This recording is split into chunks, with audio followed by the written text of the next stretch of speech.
monsters wanna talk to me. No quarter drawn by lawyers on a crimson sea. We black willows break like waves. We are fragile creatures on collision with our judgment day. Hello, fellow monster whisperers. Hope you're well and that you're continuing to discover more about you in your wilderness. I'm excited about today's post. I think you'll find it extremely beneficial and practical. I'm going to show you a clear technique developed by Dr. Richard Schwartz using the internal family systems model as a way to begin to familiarize yourself with your true identity. The exercise is called The Path, and you can read more about it as well as multiple other exercises in the book, No Bad Parts. This is where our wilderness within journey has led us. So let's reflect on where we've come so far. First, we learned about finding the trailhead, making our way to the beginning. That's kind of a funny way to say it, but sometimes you need the journey to the beginning. At the trailhead, we talked about John Eldredge's book, Wild at Heart, and the 3 acknowledgments. Number 1, acknowledge you have been wounded. Number 2, acknowledge this is also true for everyone else. And number 3, acknowledge the role you can play in easing the wounds of others. From there, we explored the blues legend Robert Johnson at the crossroads, the decision point in our journey. From Gabor Mate, we asked, will you continue living in attachment or will you move on to authenticity and choose to live from your identity? Now we're ready to explore the path with Dr. Schwartz's IFS technique. In IFS, we learn that we have many parts within us, synonymous with the internal monsters I talk about. They all try to lead at different times because they don't know we can lead ourselves. They were born during times of our woundedness and need to be compassionately convinced we're capable of leading ourselves. But this takes time. You need to spend time with your monsters in order to see how they try to lead so you can unblend your identity from their identity. This takes getting to know your identity so you can recognize when you're truly leading versus when you're being led by your parts. One way to do this is by walking on a path into the wilderness. Okay, here we go. I'll walk you through this exercise now, so get comfortable like if you're going to practice mindfulness or meditation.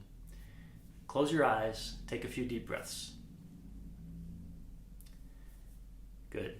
Now imagine yourself at a trailhead. This could be a trail you're familiar with, or it may be a place that is new to you. Either is fine. Recognize yourself on the trail.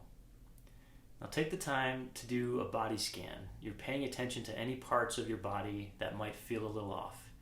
It may be a strong feeling or a slight sensation.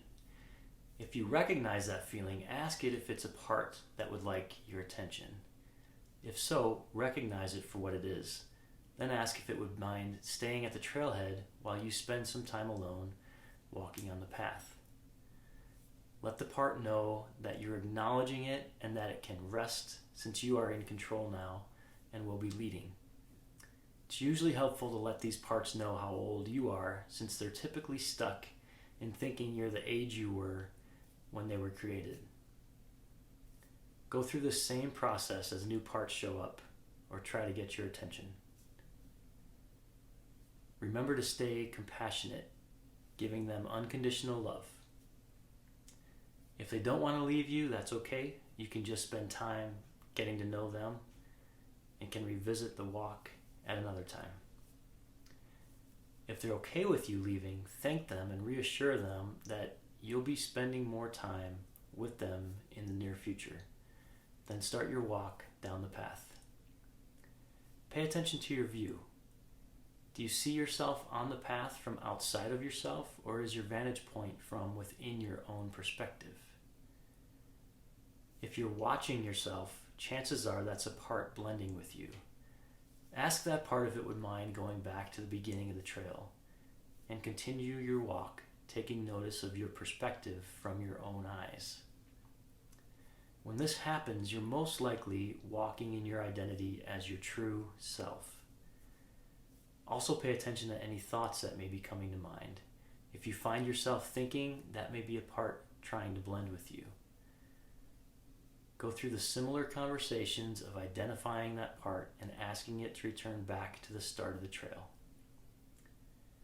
Going back now to seeing through your own eyes, recognize the feeling when your identity or self is actually in control. You may feel clarity, peace, connectedness, greater sense of well-being. Some even feel a vibrating sensation in their bodies. These are all signs of you connecting with your true identity. If you're not having any of these experiences, it's because a part is still blocking yourself. Return to the body scan exercise to see if these parts are willing to return to the base of the path. If you're having some of these identity experiences, allow yourself to pause and to hold that feeling. Get familiar with this connection to yourself. This is an embodied experience that you can build from. Remember how you feel, where these feelings may be located within your body. These are markers you can use to check in with yourself throughout your day. You can return to this feeling of embodiment to check if yourself is in control or if a part is trying to lead.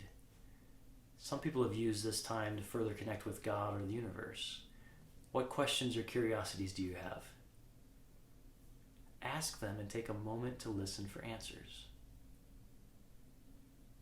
When you're ready, you can return back to the base of the path. Notice the parts as you return. How do they see you now? Has there been a change in how they acknowledge you? Check in with them and remind them that you will be returning to them more from time to time so they can learn to trust you and allow you to lead. If you're still having any of these feelings of identity or self, you can extend them to your parts as a way to help further heal them. When you're done, thank your parts for their willingness to let you have this experience. Start to shift your focus back to the outside world and see if you can hold any of those self feelings with you as you return. This will also help you to know when you're connected and leading throughout your day. Good job. That's the IFS path exercise. Of course, this is just the beginning. Revisit this technique more on your own and at your own pace. Give yourself time to sit in this experience to learn more about your monsters and your identity. Be grateful for this experience. Understand compassion's role and unconditional love's role in helping you have this experience, and choose to share that compassion and love with others as you move on. What an incredible journey this has been to the wilderness within. If this has been helpful to you, please remember to share this with others before you go. We never know how timely something like this could be in someone else's life. Thanks again for journeying with me. I certainly appreciate it. Till next time, have a great day and keep whispering.